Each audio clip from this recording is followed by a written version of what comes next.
Welcome back to another Ultimate How to Be a Pro in Strife Battlefield guide series. Another part of my guide series. Last video we went over UI and kind of touched pretty much on everything. I actually touched a lot on a lot of the things that I was gonna do like mini videos on, but there isn't really a point since I already talked about it in the last video. So in this video, I do want to cover just kind of reiterating strats and then fates. Right. I did talk about it in the last video if you've been following, but I'm kind of just focusing only on strats and fates for this video. Next video, it will probably be all on assault and summoning stones and monsters and all that, because that is a really big thing in itself. And then after that, it will probably be capped off with something like team forming and meta, and actually showing you how to form a team and what's the general way to go about it, specifically in Strife Battlefield. And I'll probably will cap it off with like with a strat tier list, you know, and attach it to this playlist. And man, that's gonna be fun. So keep up with that. So in this video, we're gonna be going over fates and strats. So if you've been following along, you kind of already kind of know what those are. So we're gonna be touching on them only in this video. Okay, boys. All right, boys, we're going to be touching only on strats and fates. So just before we get into this, strats, as you know, are essentially buffs that you get when you level up. So whenever you level up in Strife Battlefield, okay, you have a choice on picking a strat, and there's a bunch of strats out there, and you need to know what is really good, what's in the meta right now, what's good for your comp, and things like that. So there are definitely better there's definitely a hierarchy on what you should not be picking and what you should be picking, right? And it's a sense of RNG, right? So those are the buffs that you pick, and I actually touched on that on the previous video. I also touched on fate in the last video as well. And fates are the newest addition to Strife Battlefield, and essentially what it is that on 3 designated rounds, okay, there's going to be a condition effect, okay, that applies to the entire game. You know how strats, and I'm not starting this because like it's just gonna go, and it's kind of hard to pay attention if the gameplay is happening and I'm talking. But this is really important because I kind of need you guys to kind of get the frame of mind before we actually go in and see it, right? So what's going to happen is that when you first start the game, this menu is going to pop up, and there's going to be like 3 choices, right? And those conditions or the effects are pre-selected at the beginning of round and is different for every game, right? And it is telling you that these are the effect conditions to be able to have the power of selection. Okay, and now I know this doesn't make sense right now, but it will make more sense when we get into the game. So we can just start the game, and you can see the first screen. We'll talk through it. So this is fates that we're talking about specifically. Okay, so at the beginning of game, you're going to be seeing this menu, and pretty much the menu that pops up is just saying, hey, for this Strife Battlefield game, these are the fates that you'll be playing with. Okay, so we're gonna be starting with this. All right, this is the cookie cutter build. If you've been following along, you know what that is.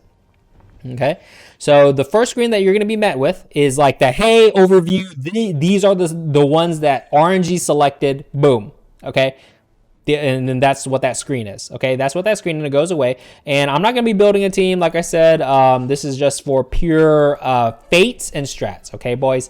So as a reminder, in the UI, video, I covered the button here, right? So if you click it, you can always have an overview of the fates of that is in play for the game, for your game, and these change, right? So you see, you have wealthy, and you have death squad, and then you have strategists, right? And these differ every game. Okay, what doesn't differ, I believe, or maybe are the rounds the same? I'm not sure, but basically you have they're tied to rounds. Okay, some thresholds. So you can see round 7, right, under the names, right? Round 7 for wealthy, death squad is 12, strategist 17. These are the breakpoints.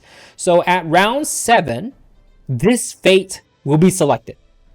Okay, it will make more sense when we get there. Okay, round 12, the Death Squad one will be in effect.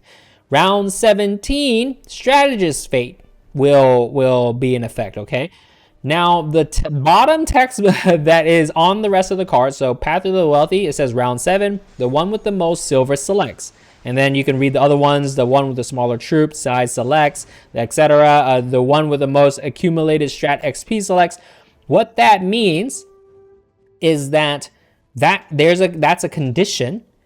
Whoever meets that condition has the power to select which fate. Does that make sense? So, and the fates that is selected applies to the entire game for everybody, not just for the person selecting. Okay. So for round 7, which is about to come up, it's round 3 right now. For round 7, the one with the most silver will have the power of selection. Only one person can select. Okay, so whatever that person selects will be in effect for the entire game. Everyone has that, whatever it is, right? So Path of the Wealthy has a bunch of fates associated with that category. And then like Death Squad Strategist has their own types of fates, right? I don't remember all of them. And honestly, these effects, the one with the most silver select, no one pays attention to this crap. You do not strive to get this condition. No one does it. In high elo, you don't do it. You forget about it. There's way too many things that that you have to pay attention to that it doesn't even matter, right? So whether or not you get the power of selection or not, it doesn't really matter. No one really says, oh, round 17, the one with the most accumulated strat XP gets the power of selection. So by the time round 17 happens, my goal for this strife will be me getting the most accumulated strat XP. Like there's no, I'm never striving to get that condition, right? So no one really does that. So just know that those are the conditions, and that's how the power of selection gets picked, right? So that out of the way, let's see how this works, right? So we're round 5 right now. You can see up there. And round 7, the one with the most silver selects. So I'm going to exit out of this. So when round 7 happens, you can see the first fate or like roulette or whatever. So this is the roulette. So it's Path of the Wealthy. Now there are 3 cards, and you can see this person that's selecting is me. I won the selection. I can pick any of these, right? And whatever you select on, you just kind of wait. It's a timer, and then that gets applied to everyone, right? So if we go to the fate menu, you can see that the first one now, the one that used to say Path of the Wealthy, now that it says the star. That's the one that I picked because I actually met that condition. I selected which fate that to apply to the entire game. Everyone has this. So at the beginning of the battle, in the next 3 rounds, randomly copy 1 summoning stone. Everyone is following that rule, right? It applies to literally everybody. Now, if you aren't the one selecting it, the best you can do is that you can actually select the one that you want and put your profile icon, and you essentially vote for it, letting the person, like, you are voting for it. So the person who does have the power of selection can see like, oh, that person wants that, or that person recommends that. Then the person selecting can either be like, oh, I don't really know which fate is good. That person wants that. Sure, why not? Because not only is it benefiting them, because obviously they want it, it's benefiting you too, right? There are some that are probably will work against your favor, but naturally people are gravitating towards like power and things that are positive, you know? So that's what that is, right? So the best you can do if you are not the one with the power of selection is to vote, like just put your icon there and be like, I really want this one. Whether or not the person selecting it or not actually selects it, then, you know, it is what it is. But that is the best thing that you can do. So you just remember that no one really strives to meet the condition, because to be able to meet the condition, you would have to alter your form and things like that. It's not worth it. AKA is not worth it, right? So honestly, I don't even pay attention to the conditions ever, right? You just, if you get power selection, cool. If you don't, whatever, right? 9 times out of 10, people are picking the good stuff, right?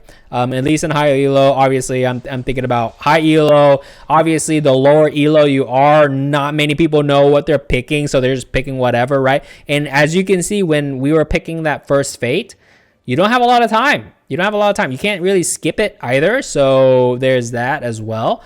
So next round is going to be 12, right? So the one with the smaller troop size select. So I'm just going to go ahead and like increase my troop size just so I can show you what it looks like if I don't have the power selection. So we're going to go to round 12 to see what this looks like. And then you do the same exact thing for round 17. There are 3 fates. And then what happens additionally for this kind of fate update that they did is around, I think it's round 20 when you do the showdown. So it's kind of like this sudden death mechanic so that the game doesn't go on too long. They updated